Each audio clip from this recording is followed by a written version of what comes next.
Emma held the champagne bottle steady in one hand and a silver tray in the other as she maneuvered through clusters of guests draped in diamonds and silks. Her black flats made no sound on the marble floor, and the plain navy dress she wore clashed with the gold-trimmed decor around her.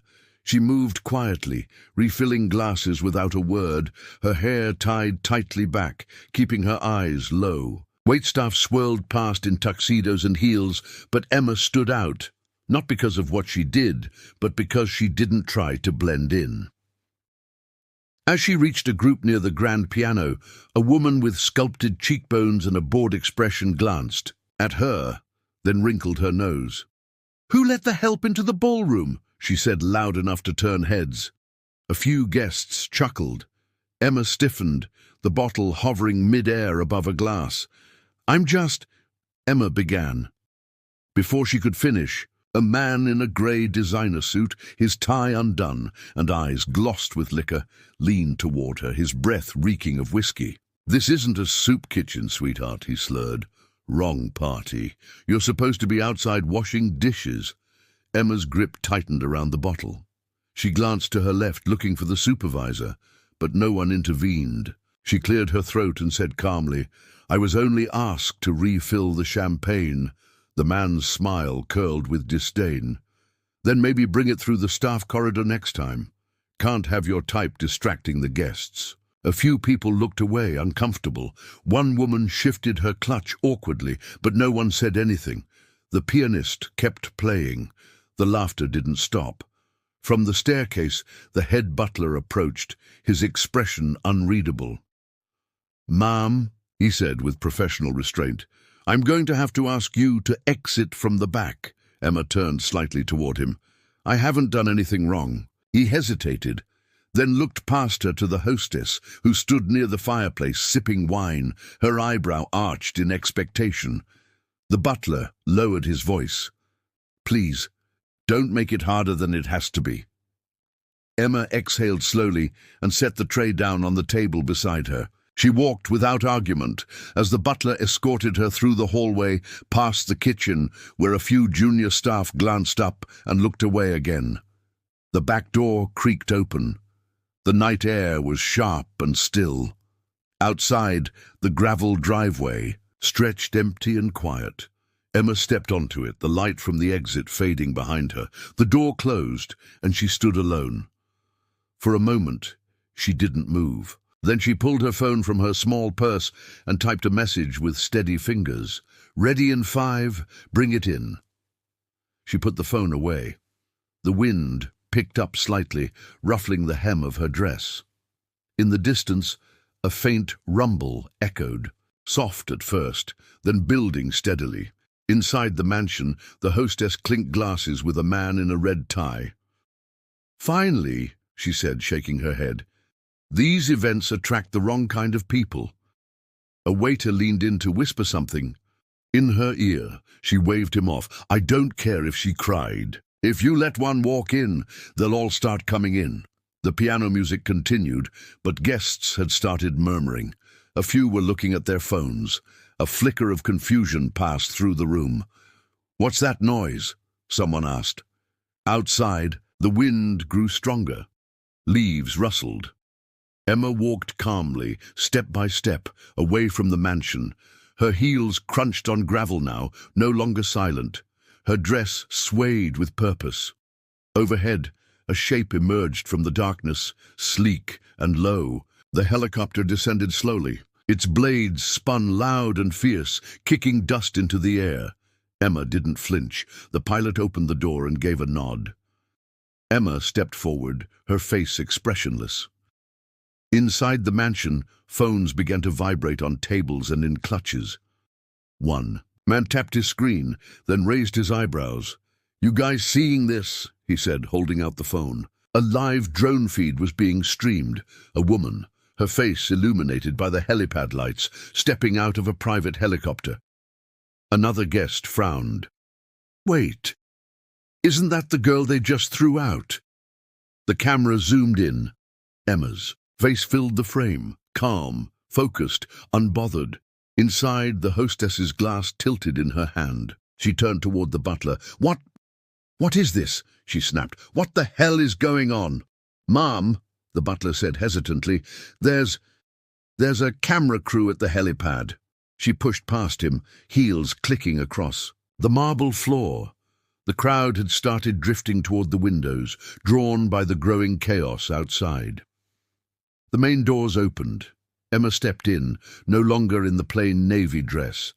Now she wore a clean-cut cream blazer over a satin blouse, high-waisted, trousers and heels that echoed with power on the floor. Her hair, now untied, fell in soft waves around her shoulders. Security trailed behind her, quiet and professional. Every conversation paused, flashbulbs sparked, cameras turned. The hostess stared, unable to speak.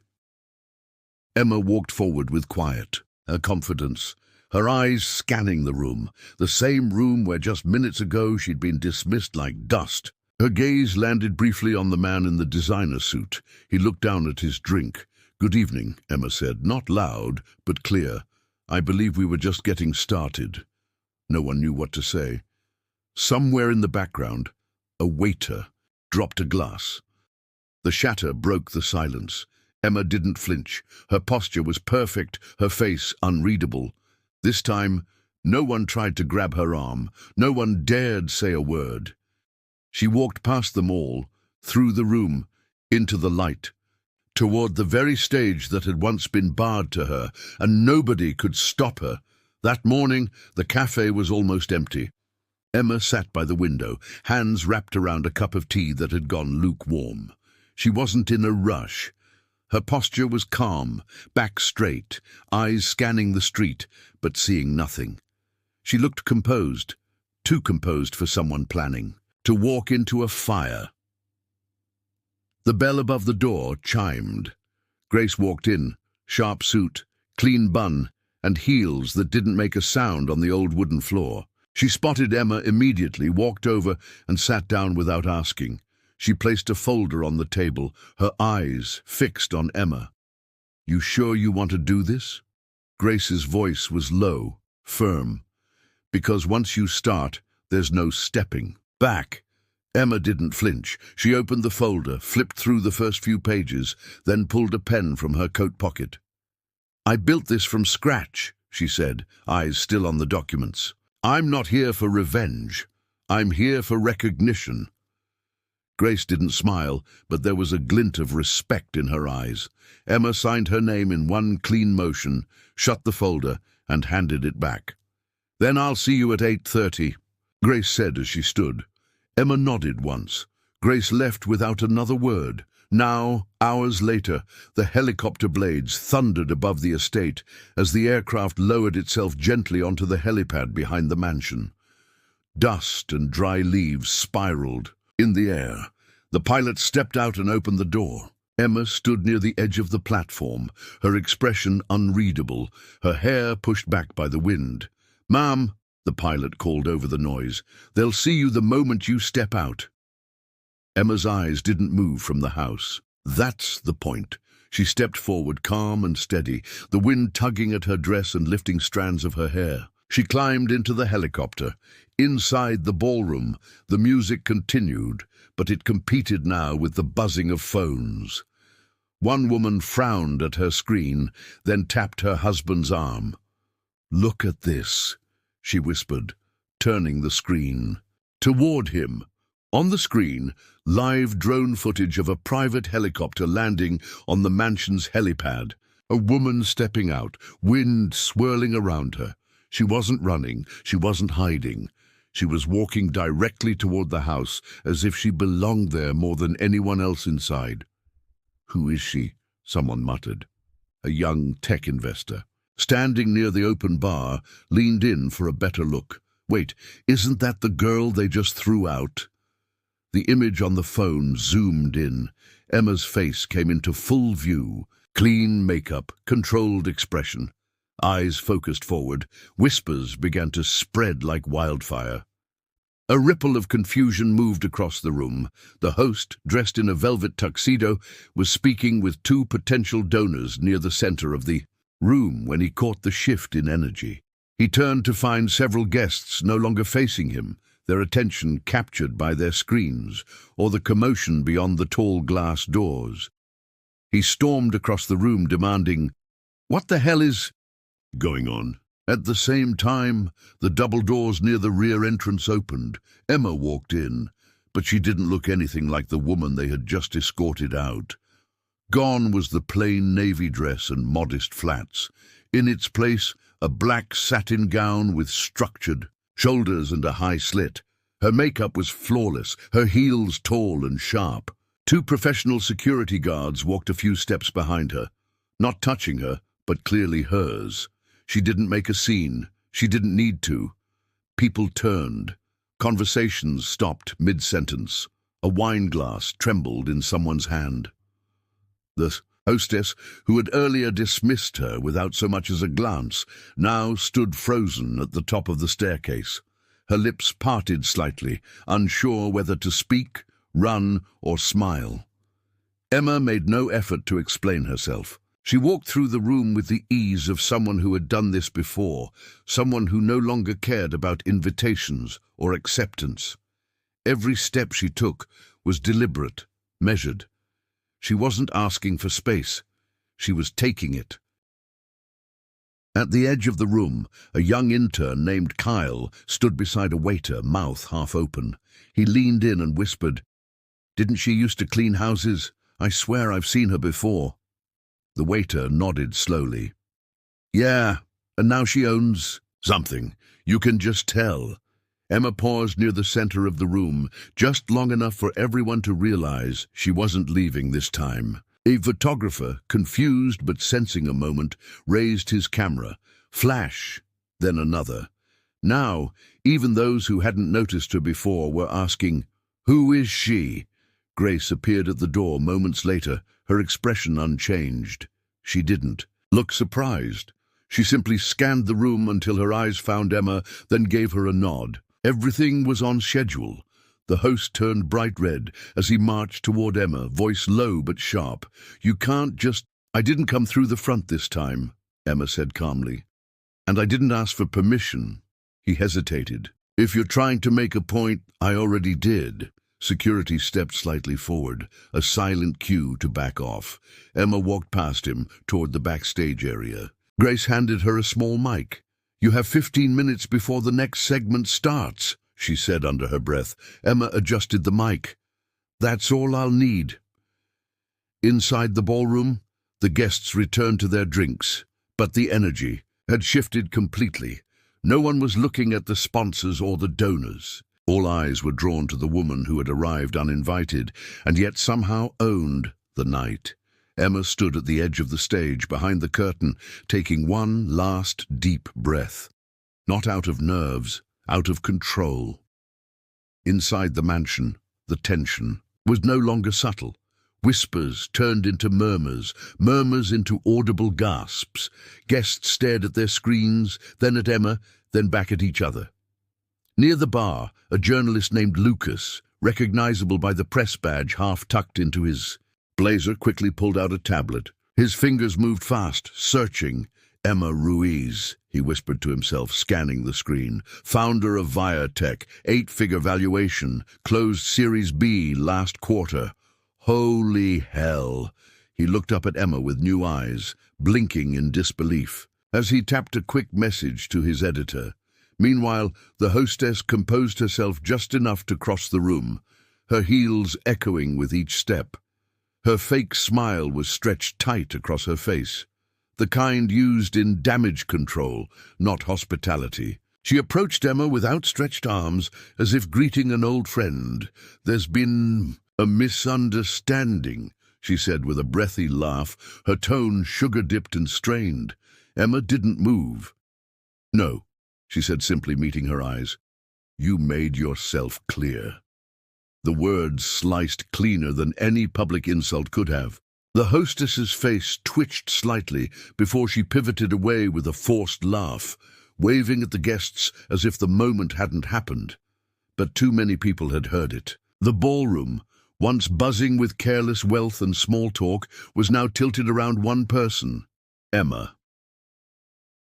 In the corner near the staircase, Kyle, the young intern who had been whispering earlier, stepped out of the shadows and hesitated before approaching her. "Emma," he said cautiously. She turned, and for a moment her expression softened. Recognition flickered across her face. "I remember you," Kyle said, a bit out of breath. 5 years ago, I got fired from an internship. I was losing it, and you brought me water and told me to get up and walk out with my head up. I never forgot that." Emma's smile was small but real. "I remember you too." He glanced around the room. "Why didn't you tell them who you were?" Emma looked past him, eyes sweeping across the crowd, the lights, the luxury that once defined power.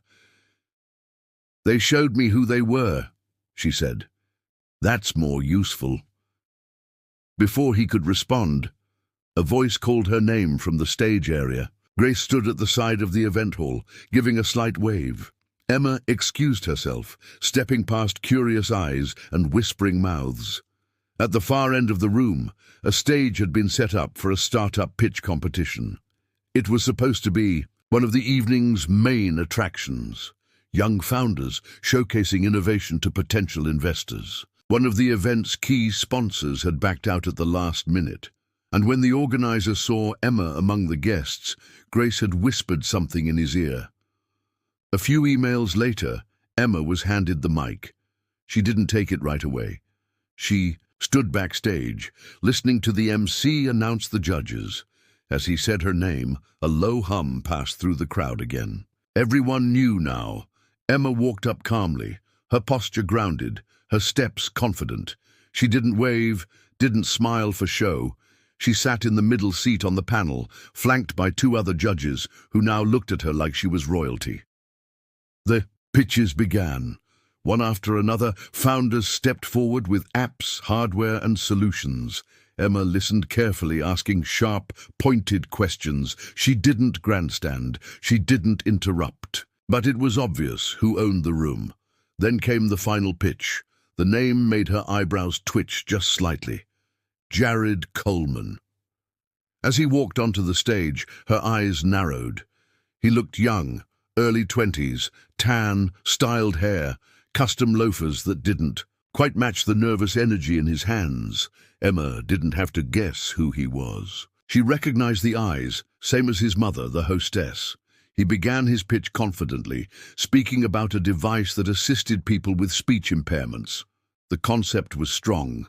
The problem: Emma had built a nearly identical prototype 6 years ago.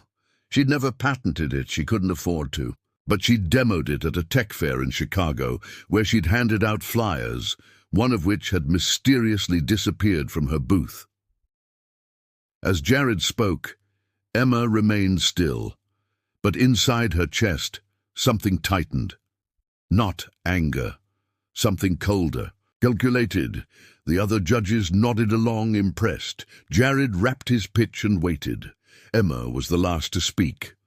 "That was impressive," she began slowly. "I noticed a feature in your interface, specifically the voice command redirect.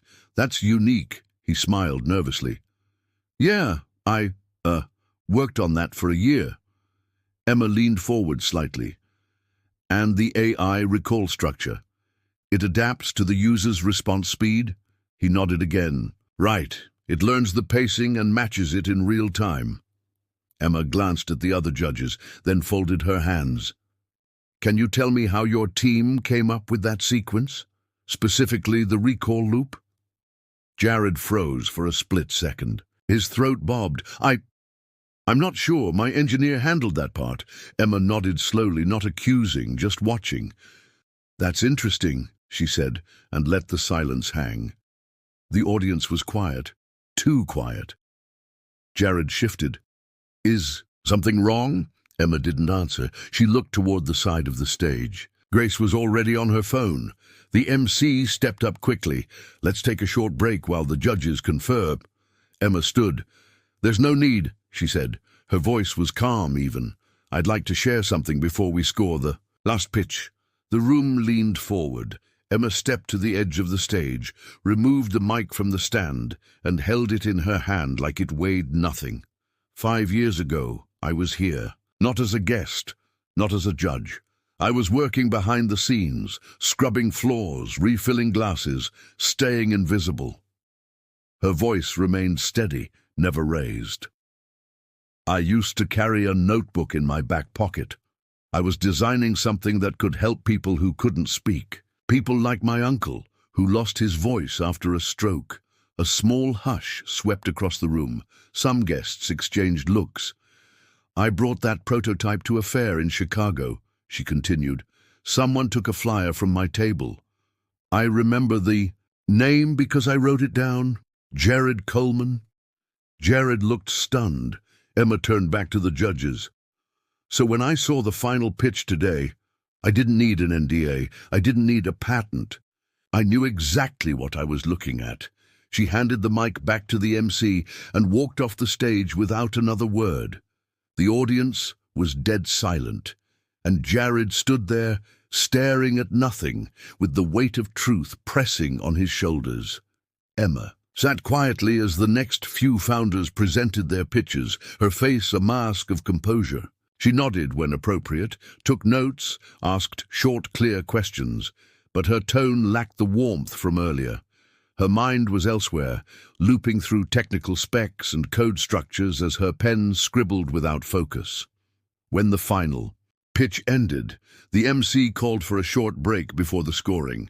Emma didn't wait. She stood up, walked down the side steps of the stage, and moved quickly toward the hallway behind the curtains, her heels clicking sharply against the floor. Grace was waiting near the door, phone in hand, already sensing something was wrong. Emma didn't waste time. She pulled her own phone from her clutch and opened an old PDF, swiping to a highlighted portion of code. Her voice was steady, but her words came fast. "They've stolen my code. That pitch, it's a rework of my original prototype. Same command logic, same AI learning loop. They just changed the surface." Grace leaned in, reading over her shoulder. "You sure?" Emma nodded. "I can prove it. This is my structure, line for line, and I know exactly who gave it to him." She tapped the screen and pulled up a snapshot of a flyer from a tech fair 5 years ago. On it was her name, a crude logo, and a list of contact info and key features. One of the names scribbled at the bottom corner, Jared Coleman. Grace's face tightened. "Do you want to go public?" "Not yet." Emma looked back toward the hallway. "Let me talk to him first." She moved through the backstage corridor, past rows of velvet drapes and dimly lit prep areas. She found Jared near the water station, hunched over his phone, pacing. He looked up, surprised, but didn't say anything. His face flushed immediately. Emma didn't raise her voice. She walked up and stood just a few feet away. "You didn't write that code," she said softly. "I did. 6 years ago. Booth 11A, Chicago Maker Conference." Jared looked like he wanted to deny it. The instinct was there, but it died. Before reaching his lips, he swallowed, looked away. Emma took a step closer. "You still have a chance to do the right thing. Walk off the stage. Tell them the truth." He ran a hand through his hair, frustrated. "My mom found your design, said no one would ever notice, that you'd disappeared." Emma tilted her head slightly. "And you thought that made it yours?" He didn't answer. She kept her voice low. "You don't want to build a future based on someone else's past. Trust me, it always collapses." Jared looked down at the floor. For a moment it seemed like he might do it, that he might walk out, make it right. But then his jaw set and he shook his head. "It's too late. I'm already up there." Emma didn't press further. She turned and walked away. The room filled again. Lights dimmed. The crowd returned to their seats, buzzing from the tension of the break. Jared stood on stage once more, but the energy around him had changed. His face was tight, nervous. The confidence he showed earlier had drained from his posture. The MC smiled tightly, gesturing to the judges. "Let's continue with scoring for our final presenter." Emma didn't reach for her notepad. Instead, she leaned forward slightly, eyes locked on Jared, then turned toward the audience. "Before I rate this product," she said, her voice carrying across the hall, "I'd like to share a story." People stilled, phones lowered, even the lights seemed to pause. "I started building things when I was 16. My uncle had a stroke. He couldn't speak clearly anymore. I wanted to help. So I began coding a small device to translate facial and muscle movement into digital speech. It was messy, it was slow, but it worked." She paused just enough to let that settle. "I was broke. No funding, no team, just evenings after my cleaning job and whatever spare parts I could afford.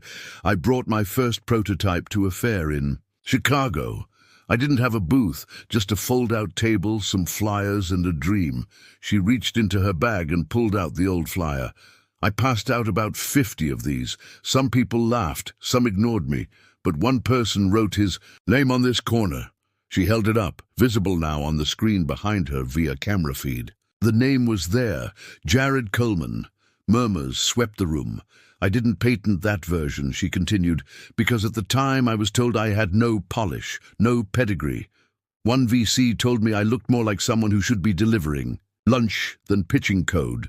A few people laughed awkwardly, unsure if they were allowed to.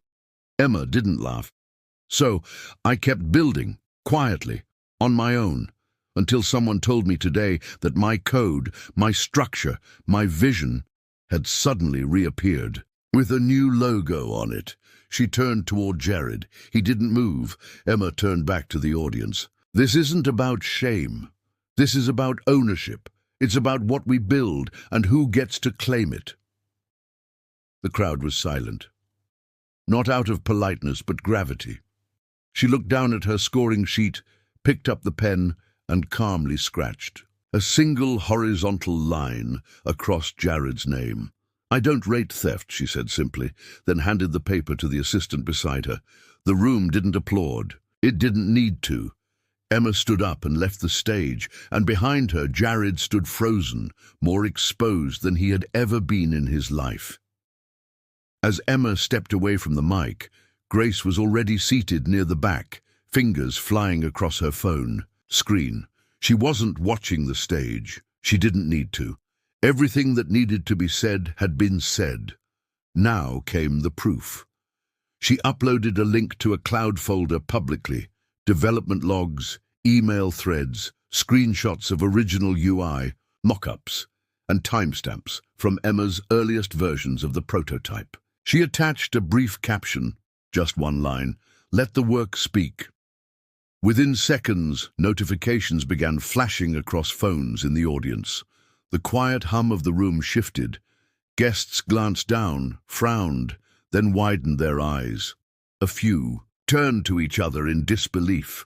One woman whispered, "This is real. She built the original." Another guest leaned in to show a friend, "Look, these timestamps are years before Jared's version." The energy changed completely. It wasn't just curiosity anymore. It was clarity. Phones buzzed louder than conversations. On stage, the MC received a note from one of the production crew. He opened it, eyes scanning the short sentence, then looked up toward the crowd.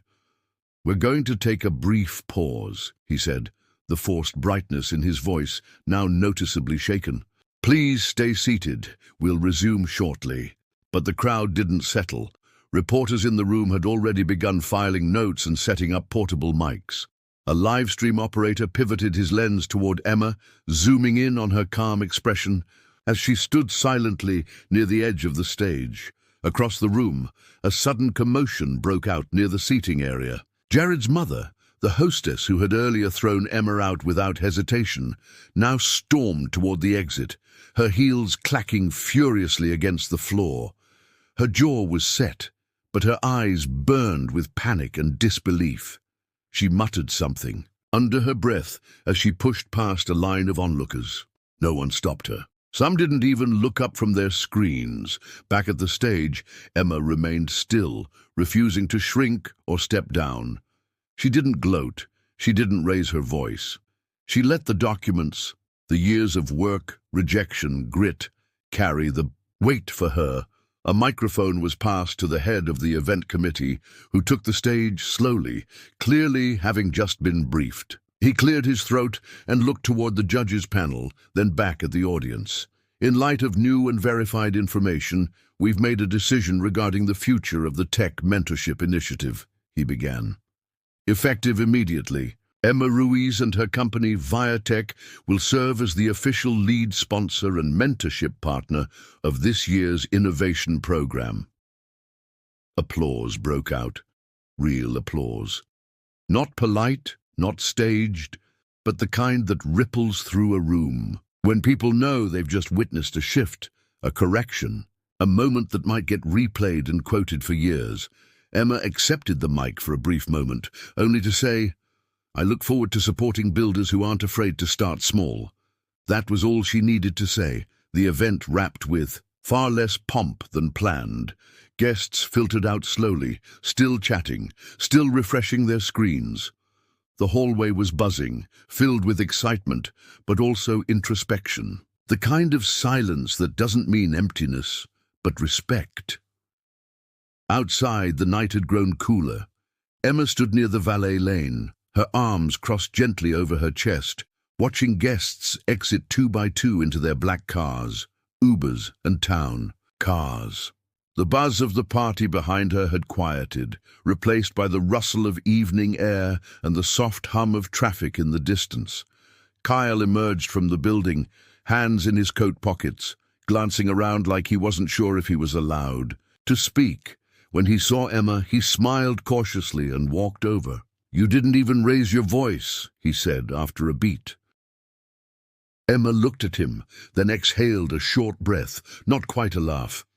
"I've learned," she said quietly, "when you build from silence, your actions do the speaking." Kyle nodded, like he was going to remember that line for a long time. They stood there for a while. No fanfare, no spotlight, just a quiet moment after a loud truth. From inside, muffled voices still echoed, producers rechecking scripts, reporters trying to catch their sources before they left. But out here, there was peace. Emma's phone buzzed. A new email had come in, the mentorship agreement, signed digitally and time-stamped. It was done. She slipped the phone back into her clutch and took one long look back at the grand building. She used to clean after hours. Tonight it looked smaller.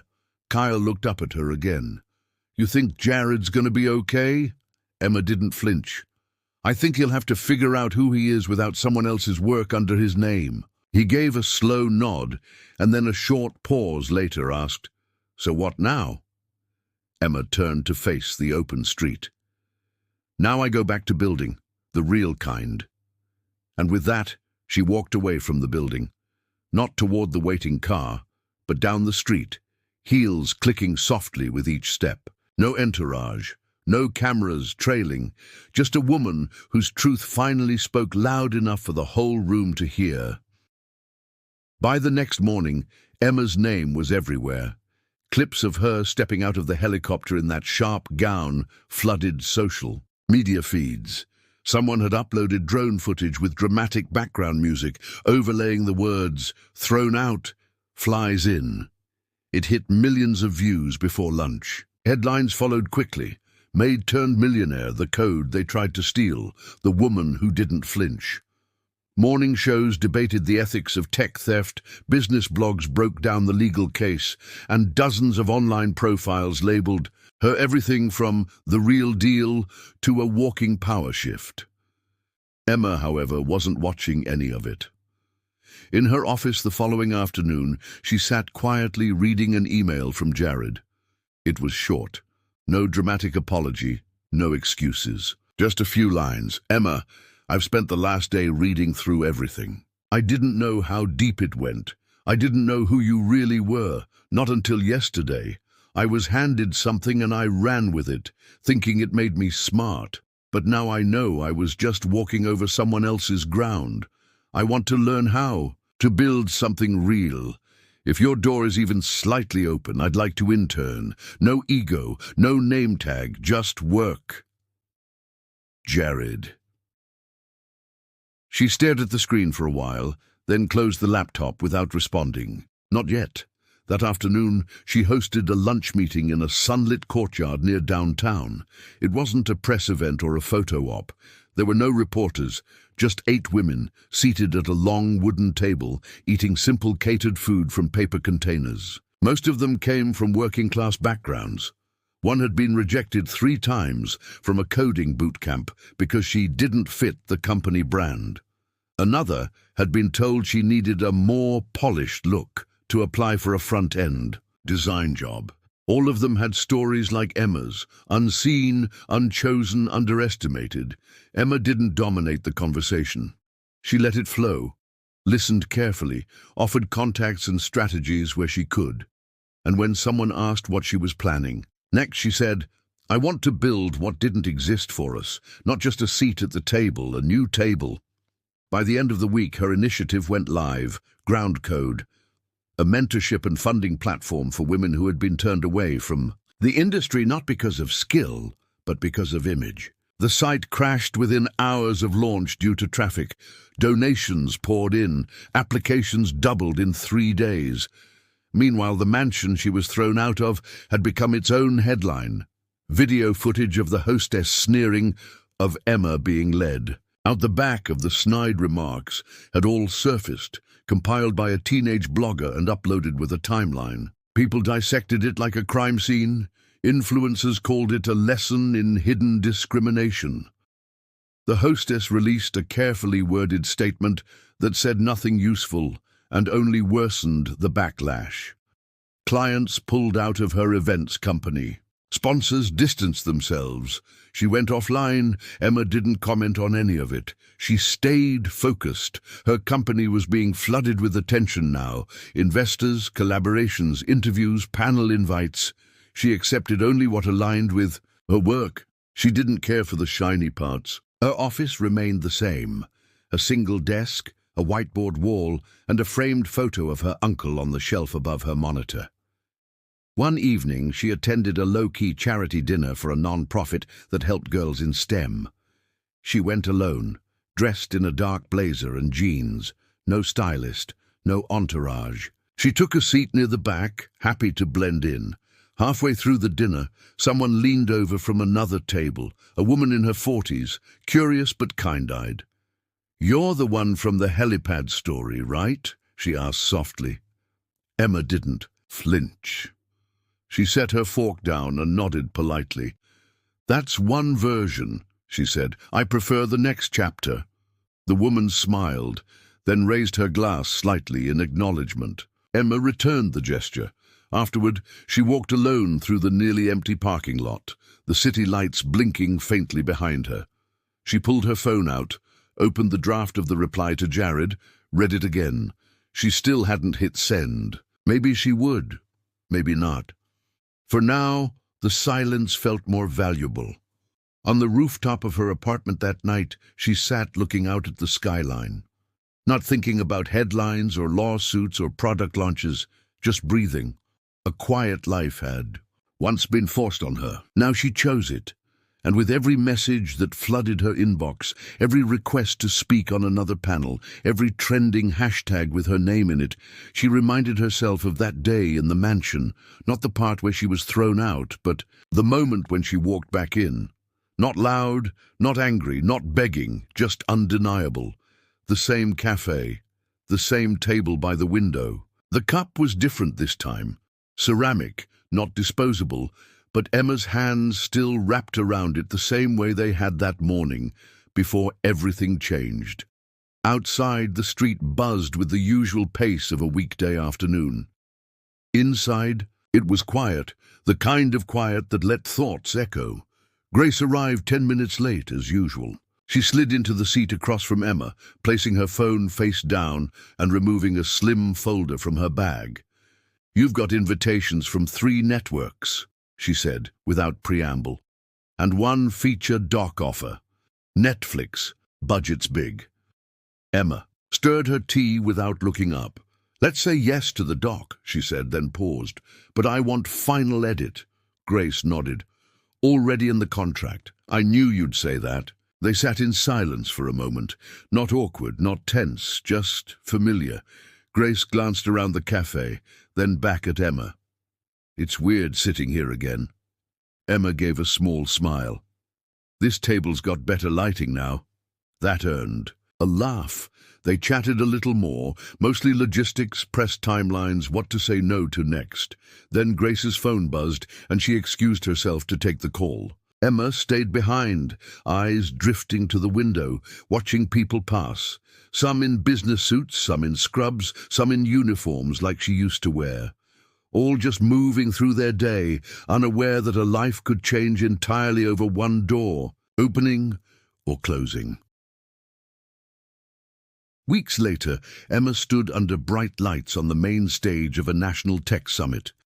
The auditorium was packed. Behind her, the screen displayed a single phrase in bold white font: "You don't need to wear diamonds to build an empire." She waited for the chuckles to settle, then told a story. Not the viral one, not the helipad.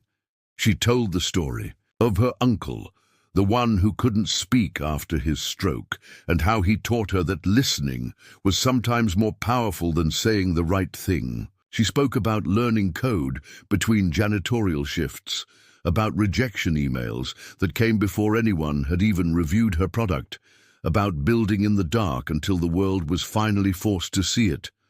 People stood to applaud, not because they were told to, but because they wanted to. Later that month, Emma walked through the hallways of a high school in a low-income district just outside Houston. It was career day. No photographers, no press, just kids and cheap pizza and rows of folding chairs. Her name had been added last minute to the flyer by a teacher who'd watched her interview online. She didn't mind. In the classroom, she stood in front of 30 teens, all with different expressions. Some tired, some curious, some skeptical. She kept it simple, told them how many times she was told no, how she used to keep rejection letters in a folder labeled "Proof I Tried." That got a few smiles. Toward the end, a girl in the second row raised her hand. She looked about 15, hoodie sleeves pulled over her hands, phone resting on her thigh, recording the talk. "What did it feel like," she asked, "when they threw you out?" The room got quiet. Emma didn't rush to answer. "It felt heavy," she said finally, "but not unfamiliar." The girl tilted her head.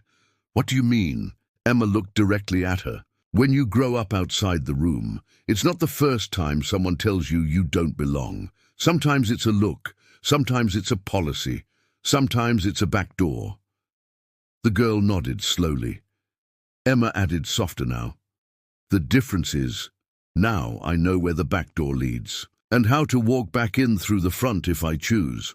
Afterward, several students stayed behind. Some wanted selfies. Some asked for internship advice. One just hugged her and didn't say anything. Emma didn't rush any of them. That evening, she stood again on the edge of a helipad, same black chopper, same polished frame. But this time she wasn't alone. A team stood with her, young women from her mentorship program, Grace with her tablet, a pilot waiting for the signal. This time the cameras were invited. She adjusted her blazer as the blades started spinning. The wind swept her hair back, but she didn't shield her face. She walked to the open door, paused at the edge, and turned slightly toward the crew filming nearby. The voiceover would come later, spliced into the final cut of the documentary already in post. It wouldn't be scripted, just a single line, spoken into a mic during a candid moment backstage. They threw her out like she didn't belong, Emma had said, her voice even, almost amused. She came back owning the table they ate from. The video would end there, Emma stepping into the chopper, calm and upright, wind in her coat, lights of the city below catching the blade's motion. It would be shared millions of times. Some would call it inspiring, others legendary, but for Emma, it was just another way of getting to work. If this story moved you even a little, hit that like button, share it with someone who needs it, and don't forget to subscribe. More powerful true stories are on their way.